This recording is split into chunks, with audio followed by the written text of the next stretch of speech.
We're hoping that President Obama and the other G8 leaders take the crisis of malnutrition and hunger seriously and continue to provide leadership in addressing it. There was some major progress made in Italy 3 years ago, and there was a commitment to L'Aquila, which is a food security initiative with $22 billion attached to it. And we want to make sure that that money is delivered effectively to the people who need it most, and that the G8 continues that commitment forward.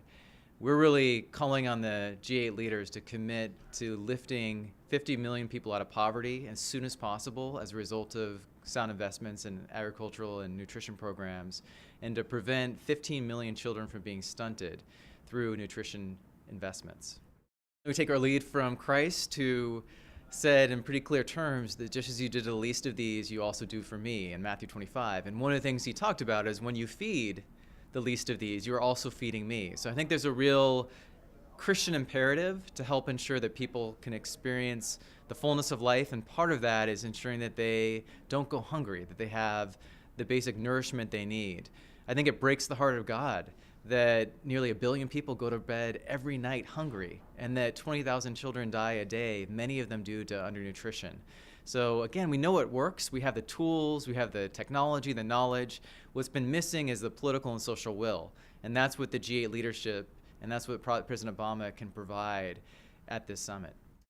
One of the risks is that these summits can feel like they're so far out of mind, out of sight, that most people don't know they're going on. And we have to make sure that leaders know that we're watching and that we're expecting bold leadership.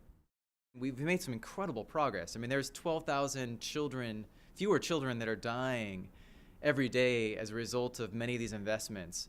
And so, I feel like there's a hopeful side to this, but we just have so much further to go, and we want to close that gap. This is a time for all of us to step up together. And I mean, the other kind of motivation that's central to me as a Christian is, Paul's reminder in the book of Corinthians that we're one body with many parts, and when one part suffers, all parts suffer with it. But when one part is honored, all parts are honored with it. So we have a chance to honor our brothers and sisters who are struggling with drought and are struggling with hunger. And we know it works. Let's finish the job. G8 summits are not just about, the leaders of wealthy countries meeting behind closed doors, in this case in kind of a camp setting called Camp David. They're about bringing the world's attention to some of the leading global issues that are facing us.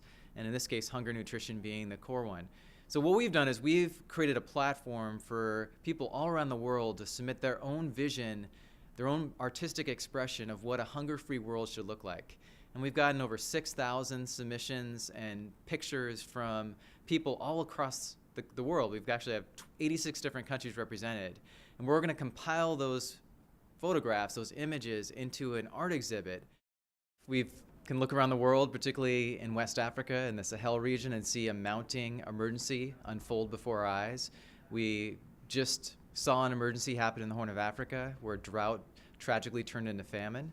So a lot more needs to be done, both to make communities more resilient to drought and to ensure that small-scale farmers have the support they need to be able to feed their families and to be able to lift themselves out of poverty. So I think we're hopeful by a lot of the increased investments that have been made since the food crisis started in 2007, but we still have a long way to go, and we know this is a very tough financial time for Europe and for the United States, but we believe those leaders can still maintain their commitments and even increase them, even in tough economic times, and it's the right thing to do, it's the moral thing to do. We also think it's a smart thing to do.